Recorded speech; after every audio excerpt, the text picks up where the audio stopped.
حضرت محمد صلی اللہ علیہ وسلم نے سب سے پہلے نکاح کون سی خاتون سے؟ حضرت خدیجہ رضی اللہ تعالیٰ حضرت خدیجہ ماشاءاللہ آپ کو نالج بھی ہے. 40 سال کی عمر تھی ان کی، اور نبی پاک صلی اللہ علیہ وسلم کی 25 بات بتائیں تو اتنا نالج اسلام کا ہاں ہے. کلمہ پڑھ لیا ہے، نماز پڑھتے ہیں، لیکن وہ مطلب اسلام کی طرف ہمارا زیادہ رجوع نہیں ہے. ہاں وہ مانتے ہیں یہ چاہتے ہیں ہم اس چیزوں میں جائیں، لیکن ہم یہ ایک سائیڈ ہے، پڑھ لینا. یہ ایک سائیڈ ہے، ہمارے جو عمل ہے وہ ایک سائیڈ ہے.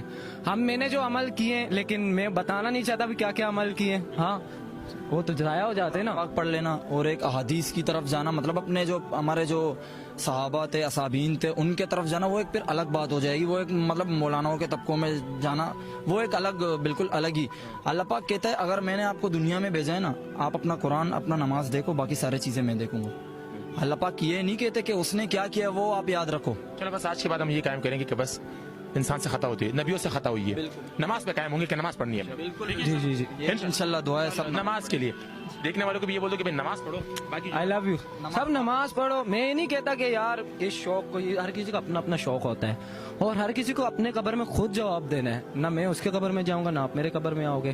یہ تو اپنا عمل ہوگا بھائیوں. آپ جب نماز پڑھو گے وہ آپ کے ساتھ جائے گا، جو آپ گناہ کرو گے وہ بھی آپ کے ساتھ جائے گا. آخرت میں ہی ہوگا، اور یہ آپ کی کرنسی ہے. وہاں پیسے کام نہیں آئیں گے، وہاں لالچ کام نہیں آئے گی. اگر آپ نے کسی کا حق مارا ہوگا تو آپ کو یہ کرنسی ہے آپ کی، آپ کو نیکیاں دینی پڑیں گی. اتنا تو سب کو مطلب پتا ہوگا کہ کیا ہے کیا نہیں ہے، آخرت میں کیا ہوگا کیا نہیں ہوگا. تو میرے بھائیوں میں یہ چاہتا ہوں کہ کوئی گناہ کی طرف ہی نہ آئے. باقی بہرحال جس کا شوق ہے، شوق کرے بھی نہ کرے بھی، وہ اس کے اپنے اوپر ہے. لیکن نماز نہ چھوڑیں. ہاں نماز قائم کرے. یہ ہمارے طرف سے ایک ان کے لیے 4 وقت کی. ہاں ایک شعر ہے کہ مجھے تھوڑا تھوڑا یاد ہے، زیادہ یاد نہیں ہے، کہ کس قدر تم پہ صبح گراں کی بیداری ہے، ہم سے کب پیار ہے، ہاں نیند تمہیں پیاری ہے.